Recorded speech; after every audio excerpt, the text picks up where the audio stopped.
जो हमारे यहाँ पर भाई है, most of the civil society they have come to meet him, और बड़ा हेल्दी एटमोसफियर। सबसे बड़ी बात है चिराग जी का जो एक माइंड सेट बहुत क्लियर है, जो उनके वालिद साहब हमारे स्वर्गवासी नेता माननीय रामविलास पासवान जी का जो अधूरा सपना है, उन्होंने क्लियर कहा दिल्ली में भी और यहाँ पर भी कि हम वो अधूरा सपना पूरा करने के लिए यहाँ पर आए हैं।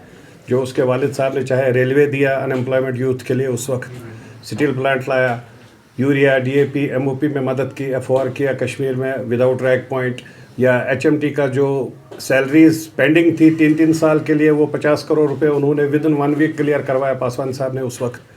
तो वो सब काम के साथ में बाकी जितने छोटे मोटे बड़े काम थे जो रिलेटेड या कश्मीर में हालात ख़राब थे, जैसे वो मिलने आए यहाँ पर, डिफरेंट ग्रुप्स से मिले उस वक्त जब हालात 2008, 2010, 2012 में, विदाउट एनी बॉडी सीइंग कि क्या है क्या नहीं है, वो हर घर में गए, कोशिश यही की कि कश्मीर में हालात ठीक हो जाए, हमारा यूथ नौजवान उसका फ्यूचर जो है that is more important for everybody. तो इसलिए हमारा जो पार्टी का अधूरा सपना पासवान साहब छोड़ के गए थे, वो चिराग जी की एक कमिटमेंट है कि वो पार्लियामेंट में जम्मू कश्मीर में उन्होंने क्लियर कहा कि हम पार्टी के जो 6 MPs हैं वो हम रिप्रेजेंट करेंगे जम्मू कश्मीर के अवाम का, इन पर्टिकुलर कश्मीर वैली के यूथ का, जहाँ पर अनएम्प्लॉयमेंट है, बाकी सब दिक्कत है, या एब्रोगेशन के 370 के बाद में कहाँ तक कितनी डेवलपमेंट हो गई वो भी उन्होंने क्लियर किया। उन्होंने रोड्स की बात की कि यहाँ समझ नहीं आ रहा है सड़क कहाँ है, रोड कहाँ है, गड्ढे हैं सड़कों पर। तो ये सब चीज़ों को it was an very good and very healthy atmosphere. सबसे बड़ी बात थी कि जिस तरीके से यहाँ पर सिविल सोसाइटी ने सपोर्ट दिया, पहली बार ऐसा हो गया कि पिछले 30 साल में ऑलमोस्ट 20-22 साल से ज़्यादा डेलीगेशन आने लगे। 22 साल की डेलीगेशन में चिराग जी का अकेला एक ऐसा डेलीगेशन है जो मैं कश्मीरी आवाम को भी मुबारकबाद देना चाहता हूँ। उन्होंने उनको वालिद साहब की वजह से और उनकी खुद को एक यूथ नौजवान को देखकर किसी ने भी उस पर ना अपोज कर दिया, ना कहीं पर भी कोई उंगली उठाई है। उस चीज़ के लिए मैं कश्मीर के आवाम को भी मुबारकबाद देता हूँ। उसके बाद हमारे पार्टी के रिलेटेड रीस्ट्रक्चरिंग हम लोग पार्टी में कर रहे हैं, क्योंकि पार्टी में अब now I have been given this authority कि that I should look after the whole Jammu Kashmir unit fully, being a national spokesperson of the party. मैं पहले यूथ विंग पूरा नेशनल देख रहा था, तो फिर हमारी चिराग जी से राष्ट्रीय अध्यक्ष जी का जो जिस तरीके से उनके साथ बातचीत वार्ता हो गई, तो उन्होंने मेरे को चीफ ऑफ J&K अपॉइंट कर दिया।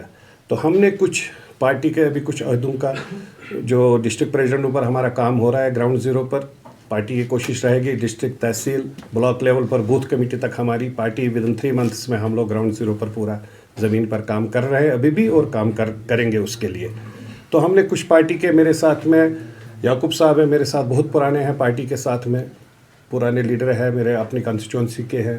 अनीता चांदपुरी जी है जो हमारी छोटी बहन के बराबर है और माइनॉरिटी सेल की है। यहाँ संजय रैना जी है, बहुत सीनियर वाइस प्रेसिडेंट पार्टी के, बहुत पुराने, पिछले 22-23 साल में साथ में है।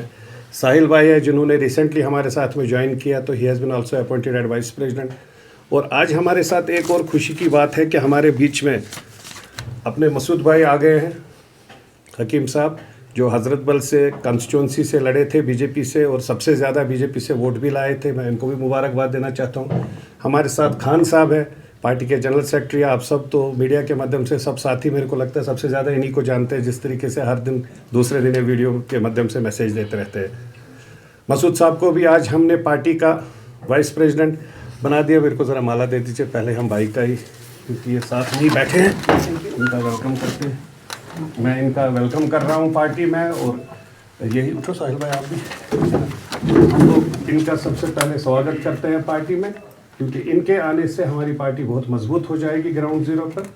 और ये हमारे भाई बहुत कर्मठ है, बहुत स्ट्रांग है ग्राउंड में। हाँ सर, आज इस जो प्रेस वार्ता आपने की, इसके हट के थोड़ा कुछ आप जब भी प्रेस कॉन्फ्रेंस करते हैं, याद जब 370 खत्म हुआ है उसके बाद आप हमेशा ये कहते थे कि 370 यहाँ से हटा बहुत गलत हुआ है, हमें मतलब ऑन बोर्ड नहीं लिया गया।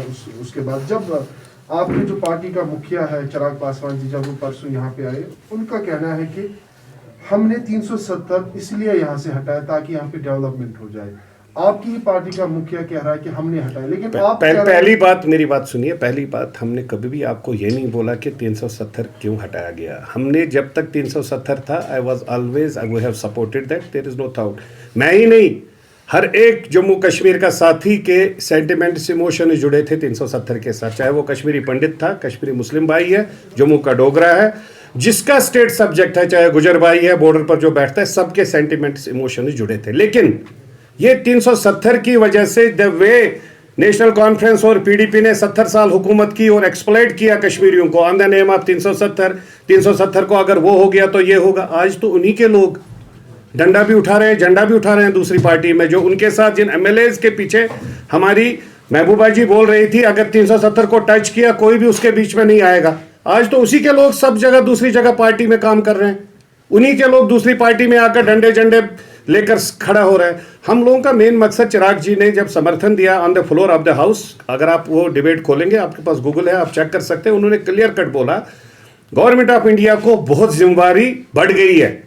अभी तक अगर जिम्मेवारी डायरेक्टली नहीं थी, 370 के बाद बहुत जिम्मेवारी बढ़ गई है गवर्नमेंट ऑफ इंडिया की, और ज्यादा रेस्पॉन्सिबिलिटी। और परसों भी उन्होंने बोला, पहला मेंबर पार्लियामेंटेरियन है जो डेलीगेशन में खुलकर ये बोला कि जो काम होना चाहिए उतना काम नहीं हुआ है, यहां काम ग्राउंड पर होना चाहिए। उन्होंने इतना तक बोला कि एयरपोर्ट से हम निकले, सड़क को देखकर हम लोगों को पता नहीं अजीब लगा कि हम लोग कश्मीर में आ रहे हैं, टूरिज्म जैसी जगह में आ रहे हैं जहां टूरिज्म के रिलेटेड इतनी बड़ी बातें होती है, और कहीं आ रहे हैं। तो इसमें ऐसा नहीं है, हम लोग हर वक्त चाहते थे कि यहाँ पर डेवलपमेंट हो, विकास हो, मेरा अनएम्प्लॉयड यूथ हो, उसके लिए रोज़गार की बात हो, उसके लिए रोज़गार का सहारा बन जाए। अगर हम जैसे, मेरा बिहार से एमपी आता था पासवान साहब, मंत्री भी इतने साल थे, वो 20, 22, 24 साल मंत्री थे, वो अगर वहाँ से यहाँ आके एक प्रोजेक्ट लगा सकता था, रेलवे जो आज 40-50 हज़ार लोगों को रोजगार, क्या हमारे जो 70 साल में मेंबर पार्लियामेंटेरियंस हैं, अगर एक एक प्रोजेक्ट वो साल में लाते, आज हमारे पास 70 प्रोजेक्ट यहाँ पर होते, जिसकी वजह से आज जो 4.5 लाख अनएम्प्लॉयड यूथ्स है उनको रोजगार मिलता है। इस समर्थन करने की क्या बात है? जो party leader of the party है तो वो तो समर्थन मेरा करना ना करना हैज़ नो मीनिंग। जब leader of the party has openly spoken कि हमने जिस पर बात की, जिस एजेंडे पर बात की, उसमें हम लोग चाहते हैं कि उसके माध्यम से यहाँ पर फुल फ्लेजेड डेवलपमेंट हो जाए, तो वी आर विद दैट, उसमें क्या बात है, there is no second thought. अगर हम टूरिज्म की बात करते हैं, जो हमारी लाइफ लाइन है कश्मीर में, 45 to 60% of the people they are involved in tourism.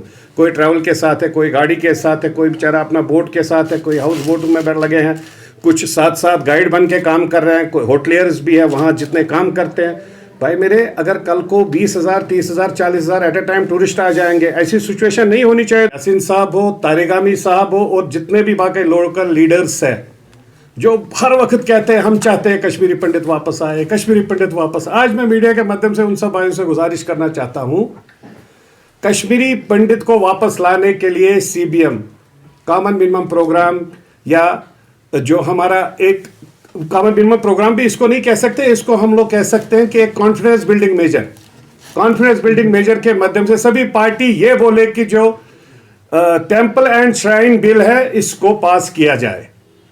आज हमारे पास असेंबली नहीं है, जिस तरीके से 370 पार्लियामेंट में पास हुआ, बहुत अच्छी बात है। शिया वक्फ बोर्ड की कमेटी प्रॉपरली बनाई गई, वो भी शायद पास हो गया वहाँ से पार्लियामेंट में। हाँ, पार्लियामेंट में है।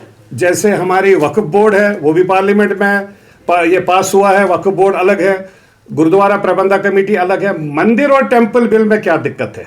मेरे को कश्मीर की मुस्लिम बरादरी, जो एक इंटेलेक्चुअल सोसाइटी है, या जो हमारे साथी है, दोस्त यार है, सब लोग यही कहते हैं कि भाई इसके लिए बिल क्यों नहीं बन रही है। क्योंकि कहीं पर भी अगर मंदिर की लैंड बेची जाती है, वो तो बट नेचुरल है, जहां मेजॉरिटी का भाई है, जिसको 2 लाख रुपए की लैंड अगर है, या 2 करोड़ की लैंड है, वो उसको 10 लाख 20 लाख में मिलेगी, तो कोई भी कहीं पर भी खरीद सकता है।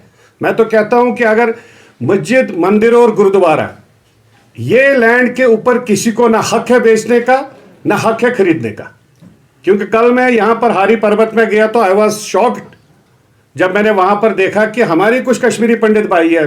मैं उनको कहता था हमारे तो यार यहाँ का लैंड माफिया कुछ लोग हैं जो लगे हुए हैं, अब तो कश्मीरी पंडित लैंड माफिया भी यहाँ पर घुस गया।